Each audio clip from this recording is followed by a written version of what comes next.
Please Harish Rao గారు please question కు సంబంధించి క్వశ్చన్ కాదు సార్, ఒక్క నిమిషం ప్లీజ్ వినండి.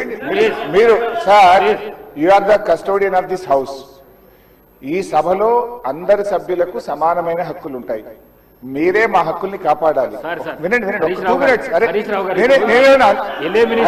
వినండి, నేనేం అన్పార్లమెంటరీ మాట్లాడతలేను. మినిస్టర్ గారు క్లారిఫికేషన్ ఇవ్వలేదు. Please listen to me sir, దయచేసి ఒక్క నిమిషం వినండి. Sir, you are the custodian of the house.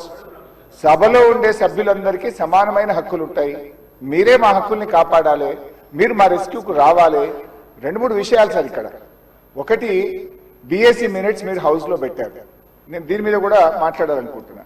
It was decided that the honourable speaker will decide the number of days for which the assembly session will be held keeping in view of the business to be transacted. మనం బిఎస్సిలో ఏం decide చేసినాం sir? 7 రోజులు శాసనసభ నడుపుతామని, ఆ తర్వాత మళ్ళీ BSc meeting పెట్టి డిసైడ్ చేస్తామన్నారు. ఇక్కడ ఎక్కడ కూడా బిఎస్సి మినిట్స్ లో 7 రోజులు సభ జరుపుతామని రాలేదు. బిఎస్సిని జరిగిన నిర్ణయం వేరు, మీరు ఇక్కడ పెట్టినటువంటి ఎజెండా వేరు. దీన్ని సరిదిద్దండి. దీని మీద ఎలియా మినిస్టర్ గారు క్లారిఫై చేయాలి. నంబర్ 2 సార్, మాకు బిజినెస్ మొన్న రాత్రి 3ంటికి వచ్చింది, ఉదయం 3ంటికి పంపారు. ఈ రోజు అసెంబ్లీలో ఏం బిజినెస్ ఉందనేది పొద్దున 2 గంటలకు వచ్చింది సార్. పొద్దున 2 గంటలకు వస్తే సభ్యులు ఎప్పుడు ప్రిపేర్ అవుతారు, ఎప్పుడు రాగలుగుతారు? Is it the way of functioning the assembly? దయచేసి ఎజెండాను 24 గంటల ముందు పంపడం ఒక పద్ధతి, సాంప్రదాయం. దాన్ని నేర్చుకోండి. నంబర్ 2. నంబర్ 3 అధ్యక్ష, ఇప్పుడు ప్రధాన ప్రతిపక్షం ఒక క్వశ్చన్ మీద ముఖ్యమంత్రి గారు లేచి మాట్లాడారు, సభానాయకుడు ఓకే.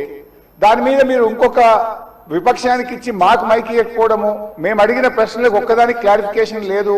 ఇది పూర్తిగా ప్రధాన ప్రతిపక్షం గొంతు నొక్కడం కాదు సార్. మాకెందుకు ప్రొటెస్ట్ చేయడానికి మైక్ ఇయ్యరు? క్వశ్చన్ అవర్ లో ప్రొటెస్ట్ అనేటువంటిది ఆ పార్టీ యొక్క హక్కు సార్. సో అందువల్ల కైండ్లీ లీజన్, ఒక 2 నిమిషాలే ఇవ్వండి. Protest is our right, members right, rule book లో స్పష్టంగా ఉంది. మీరు మా దిక్కే చూడరు, మాకు మైక్ ఇవ్వడం అనేది కరెక్ట్ కాదు. ముఖ్యమంత్రి గారు మాట్లాడుతూ ఏం మాట్లాడింది సార్? ఇప్పుడు ఆయన మాటలు అసలు మూసి కంపు కంటే ముఖ్యమంత్రి గారి మాటల కంపు ఎక్కువ ఉన్నది సార్. అది వినడం చాలా కష్టం.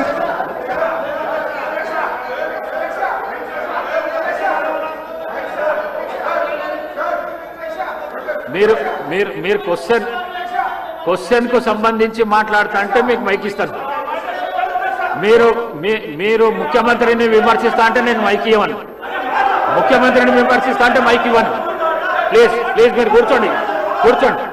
శ్రీనివాస్ యాదవ్ గారు కూర్చోండి. ప్లీజ్ కూర్చోండి శ్రీనివాస్ యాదవ్ గారు. మీకు కూడా అవకాశం ఇచ్చినా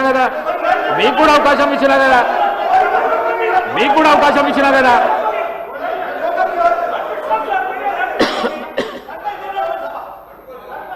సార్, ముఖ్యమంత్రి అడ్డగోలు మాట్లాడితే మీరు ఆపరా?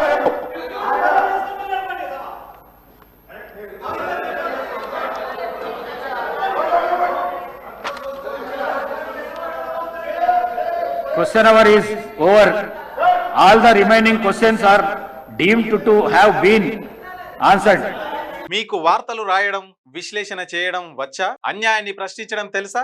ఇంకెందుకు ఆలస్యం? క్యూ న్యూస్ మిమ్మల్ని ఆహ్వానిస్తుంది. ఉమ్మడి ఆదిలాబాద్, వరంగల్, కరీంనగర్, నిజామాబాద్, ఖమ్మం, మెదక్, రంగారెడ్డి, హైదరాబాద్, మహబూబ్ నగర్ జిల్లాలకు రిపోర్టర్స్ కావాలను సంప్రదించవలసిన ఫోన్ నెంబర్ 8688926084.